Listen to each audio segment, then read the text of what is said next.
Hello guys, I'm Hafiz and welcome back to guys another vlog video. So guys, দেখতে দেখতে মূলত আমরা vlog 89 চলে আসলাম। এখন আজকের ব্লগটা কোথায় যাচ্ছে? আজকের ব্লগটা মূলত হতে যাচ্ছে ঢাকা বাংলাদেশ উত্তরার দিকে দিয়াবাড়ির দিকে আমরা আজকে যাব। সো সেটা ভাবলাম একটা ব্লগ হিসেবে তুলে ধরা যাক। আজকের ব্লগটা কিন্তু অনেক জোশ উঠে যাচ্ছে। আর ব্লগটা দেখার আগে বলে কি, যারা আমাদের চ্যানেল নতুন তারা হিট দ্য সাবস্ক্রাইব বাটন এবং পাশে থাকা বেল আইকন অন করে দিবেন, যাতে এই ধরনের ভিডিও সবার আগে সবসময় পেতে পারেন। দিয়াবাড়ি সম্পর্কে একটা ছোট্ট আপনাদের একটা ধারণা মূলত এই ভিডিওতে দিয়ে রাখি। দিয়াবাড়ি হলো এমন একটা জায়গা, এটি মূলত উত্তরার ভিতরে একটা খুবই সুন্দর জায়গা। এটি মূলত একটা মনোমুগ্ধকর সূর্যাস্ত দেখা যায় নিরিবিলি নদীর ধারে সময় কাটানোর জন্য এবং শহরের কোলাহল থেকে মুক্তি পাওয়ার জন্য এটি মূলত খুবই একটি সুন্দর জায়গা। এটি মূলত যারা মূলত কোলাহল থাকতে পছন্দ করে না এবং একটি দিন তাদের পরিবারের সঙ্গে খুব সুন্দরভাবে উপভোগ করতে চায়, এই জায়গাটি মূলত তাদেরই জন্য। সঠিক বলেছেন, আপনার বুদ্ধি ভালো।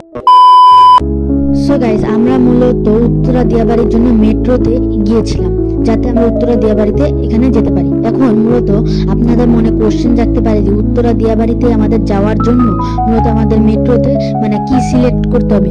আপনি উত্তরা দিয়াবাড়ির জন্য আপনাকে মেট্রোতে যেতে হবে উত্তরা সেন্টারে। আমরা মিরপুর 10 থেকে উত্তরা সেন্টারে গিয়েছিলাম, যেটা মেট্রোর ভাড়া প্রায় মূলত 30 টাকা পার পার্সন পড়ছিল।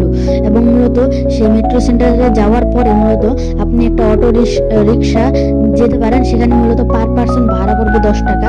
মূলত উত্তরা সেন্টারের বামনের গলিটা দিয়ে মূলত দিয়াবাড়ির ওখানে গন্তব্য রয়েছে।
গাইস আজকে ভিডিওটা ছিল এই পর্যন্তই। ভিডিওটাকে ভালো লাগলে লাইক শেয়ার সাবস্ক্রাইব করে পাশে থাকা বেল আইকন অন করে দিন যাতে এই ধরনের ভিডিও সবার আগে আপনারা সব সময় পেতে পারেন। You only live once, so don't waste your time. Please don't waste your time.